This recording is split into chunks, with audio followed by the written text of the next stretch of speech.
Ainda sobre os direitos para propositura da ação penal privada, como é que funciona? Você sabe como funciona ali a sequência de representantes legais que podem agir para propor uma ação penal privada no caso do ofendido não ter condições de seguir em diante? Vamos lá, vamos para os estudos do artigo 36, do artigo 37 e do artigo 38 do CPP.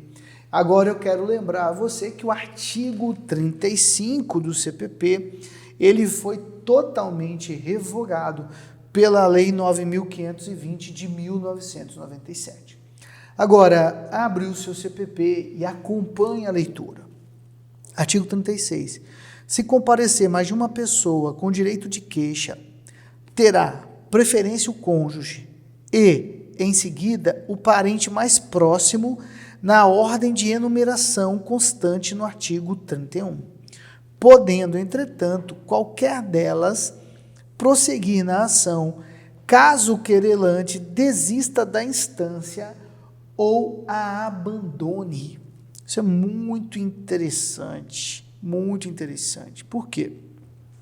Você percebe aqui, ele é bem explicativo, né? Se você tiver mais de uma pessoa com o direito de queixa,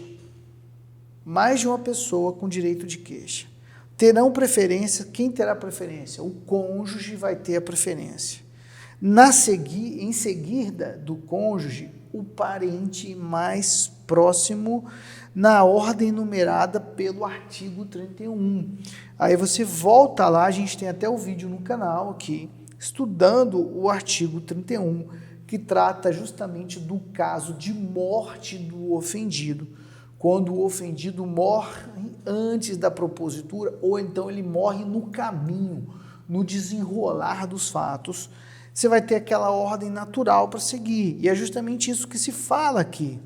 Agora, se o cônjuge não seguir adiante, você tem as outras pessoas ali que podem substituir o cônjuge, o filho, o irmão, tal, e eles vão poder dar sequência àquela ação penal privada para ver o réu, ver o ofensor, ver o agressor punido, conforme previsto aqui nessa regra do artigo 36.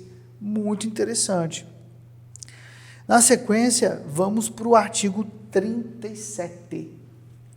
As fundações, associações ou sociedades legalmente constituídas poderão exercer a ação penal, devendo ser representadas por quem os respectivos contratos ou estatutos designarem, ou no silêncio destes, pelos seus diretores ou sócios gerentes. Mais uma vez, um artigo que trata justamente do poder de representatividade. Quem pode representar essas pessoas jurídicas em juízo? As associações, as fundações.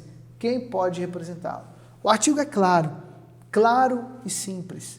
São os diretores dessas pessoas jurídicas, aqueles que estão exercendo, estão representando ela no mundo civil comum. Eles que poderão representá-las na propositura da ação penal privada. Ou sócios gerentes. Claro, isso se não houver uma previsão legal expressa no estatuto com alguma questão diferente, trazendo pessoas ali dentro da gestão com poderes específicos para isso, tá? Artigo simples, também claro, objetivo e direto, ensinamento tranquilo e importante, porque você pode se deparar um dia com uma situação onde uma pessoa que não tem a legitimidade para representar o ofendido está ali fazendo isso.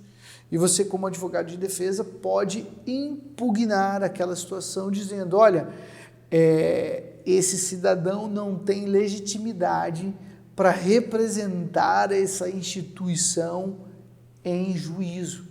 Isso é muito importante ter conhecimento desses detalhes para que você possa exercê-los com primor, com sabedoria e com eficiência. Para terminar, hoje, o artigo 38.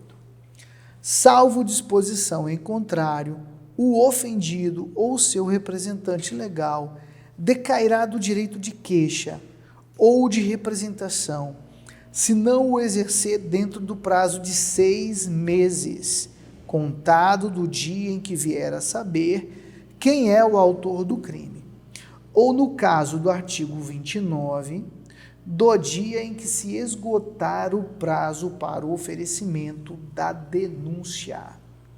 Isso aqui é muito importante, porque aqui é o prazo decadencial, é a perda do direito de propor a ação penal.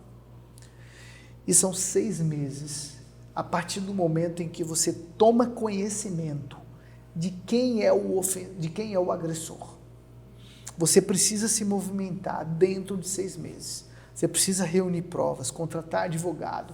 Você precisa propor a queixa-crime e pagar as custas.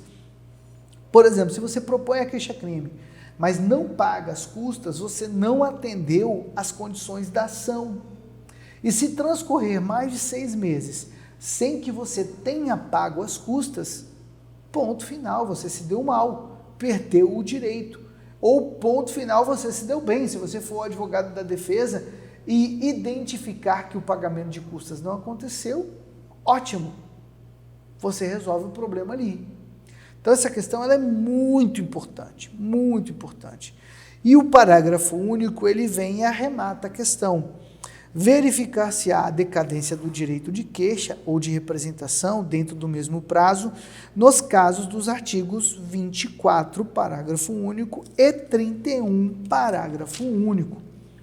O artigo 24, parágrafo único, é o início, da ação penal. Ele fala que nos crimes da ação pública, esta será movida por denúncia do Ministério Público, mas dependerá, quando a lei o exigir, de requisição do ministro da Justiça ou representação. A gente já estudou aqui no canal, vale até a pena você ir lá no vídeo do artigo 24, que trata da ação penal pública condicionada à representação do ofendido.